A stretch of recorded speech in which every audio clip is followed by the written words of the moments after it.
School है मतलब boys only, या सिर्फ कन्याओं के लिए स्कूल है मतलब गर्ल्स ओनली, या दोनों के लिए, बालक और बालिकाओं दोनों के लिए सह शिक्षा स्कूल है, तो आप 3 बताएंगे। 1 for boys only school, 2 for girls only and 3 for को एजुकेशनल स्कूल। तो आपको कोड लिखना है 1, 2 या 3। इसी तरह विद्यालय का स्तर, स्कूल कैटेगरी, स्कूल कैटेगरी में हमारे पास 5 कैटेगरीज हैं जो कि आपके डेटा कैप्चर फॉर्मेट में प्रिंट होती हैं। पहला प्राइमरी ओनली, दूसरा प्राइमरी विद अपर प्राइमरी, तीसरा primary with upper primary and secondary higher secondary, चौथा अपर प्राइमरी ओनली, और पांचवा upper primary with secondary higher secondary. इन्हीं 5 में से कोई एक जो भी आपके स्कूल पे एप्लीकेबल है वो आप लिखेंगे। अगला वेरिएबल हमारा विद्यालय का प्रबंधन, school management. Data capture format में हमारे पास इसके 6 ऑप्शंस हैं।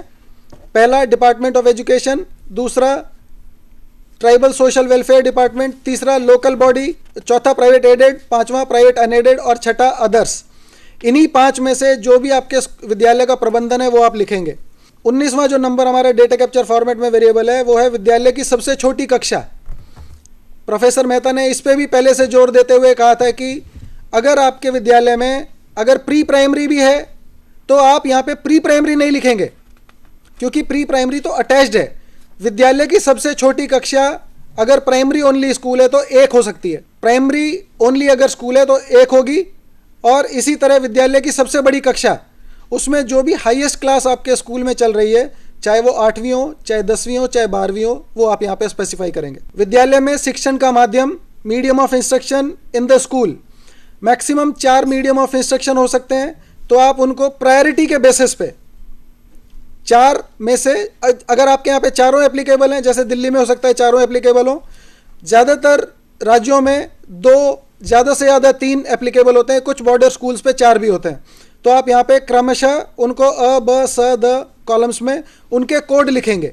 उसके बाद हमारा जो नेक्स्ट सेक्शन है हमारे डेटा कैप्चर फॉर्मेट का वो है विद्यालय का विवरण, जिसमें कि आपको ये बताना है पहले पॉइंट में कि विद्यालय से संलग्न पूर्व प्राथमिक शैक्षिक सुविधाएं उपलब्ध हैं या नहीं। Pre primary sections are attach to the school, yes और नो। अगर हाँ है तो 1 लिखेंगे, अगर नहीं है तो 2 लिखेंगे। अगर प्री प्राइमरी सेक्शन अटैच्ड है तो आप अगले पॉइंट में बताएंगे कुल छात्रों की संख्या प्री प्राइमरी सेक्शन में, पूरे स्कूल की एनरोलमेंट नहीं बताएंगे। प्री प्राइमरी सेक्शन में कितने टोटल स्टूडेंट्स हैं और प्री प्राइमरी सेक्शन में कितने टोटल टीचर्स हैं, वो आप ब पार्ट में बताएंगे। दूसरा प्रश्न इसी सेक्शन में हमारा है विद्यालय से संलग्न आंगनवाड़ी। प्री प्राइमरी के अलावा आपके स्कूल में आंगनवाड़ी संलग्न है या नहीं। अगर हाँ तो 1 लिखेंगे, नहीं तो 2 लिखेंगे। अगर है तो आंगनवाड़ी में कुल कितने छात्र हैं और आंगनवाड़ी के लिए कुल कितने शिक्षिका या सहायिका या दीदी या टीचर्स कितने अवेलेबल हैं, वो आप इसमें बताएंगे। Third point data capture format में हमारा है आवासीय शाला। क्या ये विद्यालय आवासीय शाला में चलता है? Is the school residential, yes और नो। अगर हाँ है तो 1, नहीं है तो 2। और अगर आवासीय शाला है तो किस प्रकार का आवासीय शाला है? जैसे कि आप ऑप्शंस देख सकते हैं इसमें। 1 नंबर आश्रमशाला शासकीय, 2 नंबर गैर आश्रमशाला शासकीय, 3 नंबर निजी या प्राइवेट, चौथा अन्य, या 5वां कोई भी नहीं। छठा KGBV को आप इसमें इंक्लूड कर सकते हैं। नेक्स्ट पॉइंट इसके बाद जो है हमारा वो है विद्यालय भवन में शाला पारी में लगती है या नहीं। अगर शिफ्ट स्कूल में ये स्कूल की बिल्डिंग यूज हो रही है तो आप यहाँ पे हाँ लिखेंगे, नहीं तो नहीं लिखेंगे। 5वां प्रश्न हमारा इस डेटा कैप्चर फॉर्मेट में है विद्यालय के गत शैक्षणिक वर्ष का विवरण। पिछले एकेडमिक ईयर का आप विवरण लिखें, सिर्फ संख्या लिखनी है वहां पर। विद्यालय लगने के कुल दिवस, लास्ट ईयर जितने दिन ये स्कूल कार्यरत रहा, number of instructional days in the last academic year, वो आप यहाँ पे लिखेंगे।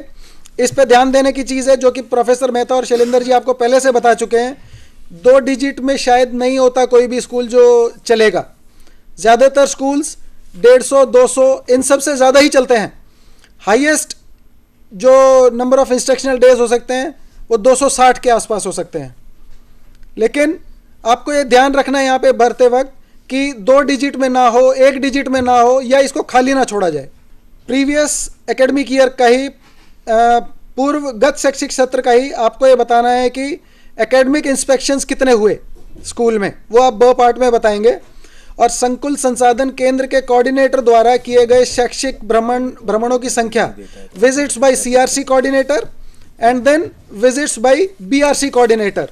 विकासखंड शैक्षिक समन्वय द्वारा किए गए भ्रमणों की संख्या वो आप यहां पर लिखेंगे द पार्ट में। छठा पार्ट जब आप इसमें देखेंगे, छठा क्वेश्चन, विद्यालय की वित्तीय जानकारी, स्कूल फंड्स के बारे में आप बताएंगे। लेकिन ध्यान देने लायक ये बात है यहाँ पे कि आप प्रीवियस फाइनेंशियल ईयर की बताएंगे। प्रीवियस फाइनेंशियल ईयर मतलब गत वर्ष का अप्रैल 2008 से लेके मार्च 2009 तक की आप जानकारी यहाँ पर फंड्स की देंगे, जिसमें पहला है स्कूल डेवलपमेंट ग्रांट, शाला विकास अनुदान, स्कूल को कितना मिला वो आप प्राप्त राशि में बताएंगे, और स्कूल ने कितना व्यय किया, स्कूल ने कितना खर्चा किया वो आप प्राप्त राशि और व्यय राशि दोनों में बताएंगे। Received fund and expenditure fund. उसी के बाद स्कूल मेंटेनेंस ग्रांट, शाला मरम्मत अनुदान, उसके बाद teaching learning material TLM grant आप बताएंगे। उसके बाद टीएलई ग्रांट, शैक्षिक उपकरण अनुदान कितना मिला और कितना आपने खर्च किया पिछले फाइनेंशियल ईयर में। उसके बाद छात्रों से एकत्रित अनुदान, student funds collected from students. उसके बाद funds collected from other sources other than the above 4, वो आप बताएंगे। सातवां पॉइंट अगर आप देखेंगे वहां पर लिखा है विद्यालय में स्टाफ की स्थिति। यहां पे आप केवल प्राथमिक और माध्यमिक कक्षाओं में जो टीचर्स या नॉन टीचिंग स्टाफ हैं उनकी जानकारी आप देंगे, केवल प्राथमिक और माध्यमिक, primary and upper primary schools only, सिर्फ उन्हीं की इंफॉर्मेशन आप देंगे जो कि प्राइमरी और अपर प्राइमरी में पढ़ाते हैं।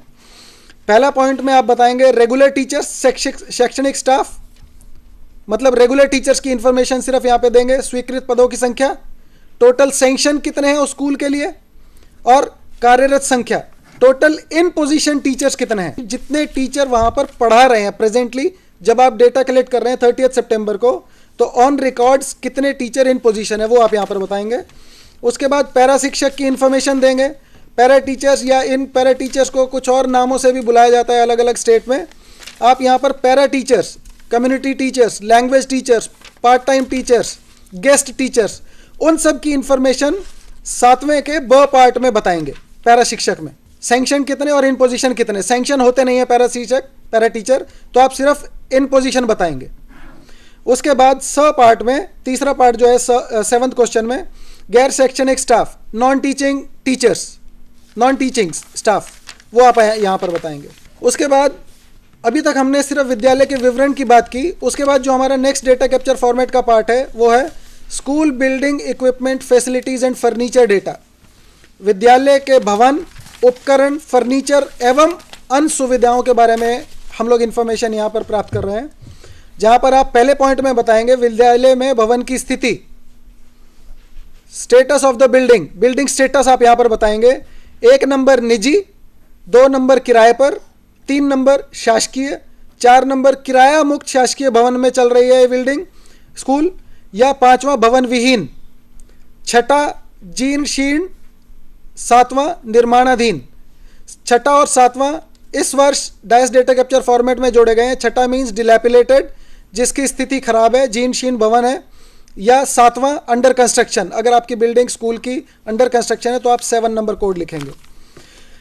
जो स्कूल भवन विहीन है उसकी इंफॉर्मेशन आप दूसरे पॉइंट में, जो कि दूसरा प्रश्न है हमारा, विद्यालय में शिक्षण कक्ष तथा अन्य कक्षों की स्थिति, वो नहीं बताएंगे। That means classrooms and other rooms की इंफॉर्मेशन आप नहीं देंगे उनके लिए जो भवन विहीन है या जो अंडर कंस्ट्रक्शन है। तो उसमें पहला पॉइंट है हमारा टोटल क्लासरूम्स, कुल शिक्षण कक्षों की संख्या, and total other rooms. Other rooms वो रूम्स होते हैं जो क्लासरूम के अलावा, जहाँ पर शैक्षिक कार्य नहीं होता। जो शैक्षिक कार्य जहाँ पर होता है उनको हम क्लासरूम्स में काउंट करेंगे, और जो शैक्षिक कार्यों में यूज नहीं हो रहे हैं जो कमरे, उनको हम अदर रूम्स में काउंट करेंगे।